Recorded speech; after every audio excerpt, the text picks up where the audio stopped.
Mulanya, kedua manusia hidung peler ini hidup berdampingan satu sama lain dan tidak ada sedikit pun niatan atau pemikiran untuk menjajah di kepala kotak mereka. Namun seiring berjalannya waktu, mereka merasa bahwa pedesaan mereka membutuhkan seorang pemimpin yang bisa merubah desa mereka menjadi desa paling overpower sejagat Bima Sakti. Demi kesejahteraan bersama dan membangun infrastruktur serta menguatkan pertahanan desa agar hasil panennya nggak dicaplok sama player dajjal kayak kalian, mereka pun sepakat untuk mengadakan pemilu yang akan menentukan siapakah yang layak untuk memimpin desa mereka. Dari kubu villager, mereka mencalonkan capres villager terbaik mereka yang bernama Caleb, sedangkan dari kubu illager mereka mencalonkan capres vindicator terbaik mereka bernama Brutus.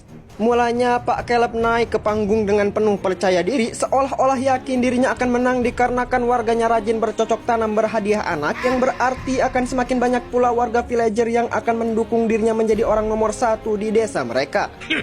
Namun begitu Brutus naik ke atas panggung, ia langsung nge-spam 1001 janji manis dari cangkemnya yang penuh dusta, ditambah lagi dengan cara pidatonya yang berapi-api mirip dengan Bapak Kumis Jajar Genjang yang berhasil menghasut seluruh warga desa untuk nge-spam paku coblos untuk dirinya. Sementara itu Caleb yang gelagapan, panik, lupa bawa contekan, bingung harus ngapain, dirinya pun lebih memilih untuk surrender di tempat dan mengeluarkan jurus 1000 langkah alias kabur.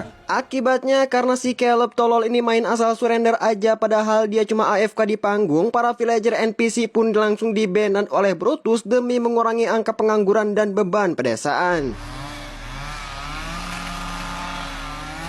Para villager yang terusir pun kini mereka tidak tahu harus lari kemana, karena tanpa rumah dan tempat berlindung mereka hanya akan menjadi cemilan mukbang bagi para zombie atau malah bergabung menjadi member anti matahari club. Tapi siapa sangka walaupun si kepala kotak Caleb ini udah kalah nyapres karena lupa bawa contek, maksudnya karena lawannya terlalu OP, Caleb rupanya masih menyimpan peralatan tempur dan tank baja dari zaman Majapahit di sebuah ruangan rahasia yang ia gunakan untuk balas dendam bersama pendukung-pendukungnya.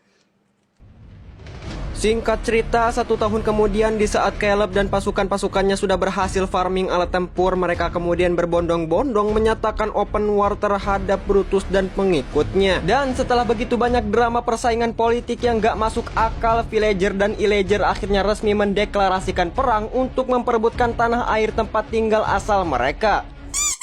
Biasalah beban tim. Begitu melihat rekan setimnya kenok karena dicium rudal udara, tentara villager ini pun langsung murka mengeluarkan khodam creeper di dalam dirinya dan menembakkan sebutir peluru RPG ke arah tank baja hingga berhasil membuat tank murahan ini hancur berkeping-keping. Dan setelah mengetahui kekuatan sutradara berada dalam diri temannya, seketika saja ratusan villager menggeruduk garis pertahanan para villager zolim laknatullah hingga tak butuh waktu lama mereka berhasil melogoutkan para villager dari muka bumi.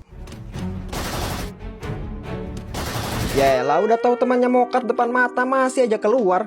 Goblok emang. Ingat apa kata Pak Jokowi? Tolong. Anjing, bukan yang itu, cok. Dan tak butuh waktu lama, para villager berhasil menaklukkan garis depan pertahanan villager dan melooting seluruh sumber daya alam beserta bumi dan isinya untuk melakukan penyerangan selanjutnya. Singkat cerita, setelah merasa puas melooting persediaan di garis pertahanan, para manusia kotak ini lalu berbondong-bondong menggeruduk desa tempat mereka dilahirkan untuk merebut kembali tanah air mereka yang hilang. Hingga di tengah-tengah pertempuran villager dan villager, kita disajikan dengan sebuah adegan yang dimana menampilkan seonggok villager yang kematiannya sudah tidak perlu dipertanyakan lagi dan tinggal memilih mau dikubur dengan kain kafan motif apa. Namun dengan cepat ia mengeluarkan jurus pamungkas terakhirnya, yaitu dengan menunjukkan foto dirinya dengan anak pungut kesayangannya. Namun apalah daya, si hati bedrock kematian ini sudah menonaktifkan fitur kasih sayang di otaknya, sehingga ia lebih memilih membuat si anak menjadi yatim 2 kali. Dan kali ini kita diperlihatkan kembali dengan seorang sniper villager pro player top global warming, juara tingkat kecamatan dan memiliki skill kamuflase setingkat dewa. Oke, udah mati kayaknya. Hingga kali ini kita diperlihatkan dengan sekotak villager yang sudah siap nge-spam peluru machine gun 24 jam non-stop hingga mampu meratakan semua entitas yang ada di muka bumi. Dan tak butuh waktu lama, farming killnya ternyata gacor parah sehingga membuat villager ketar-ketir dan ingin melakukan voting surrender. Namun untungnya entitas tidak dikenal yang kebelet jadi MC ini dengan sigap melemparkan granat tepat ke dalam persembunyiannya sehingga berhasil membuat timnya nggak jadi surrender.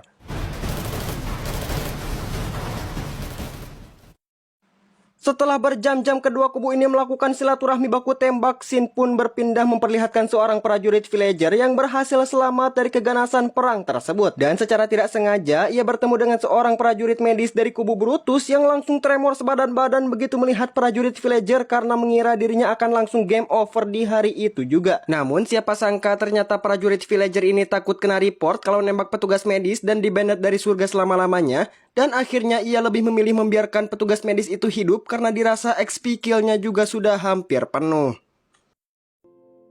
Ya, intinya pesan mortar yang bisa kita ambil ini bukan hanya sekedar animasi tapi juga bisa dijadikan refleksi agar kita selalu menjunjung tinggi toleransi.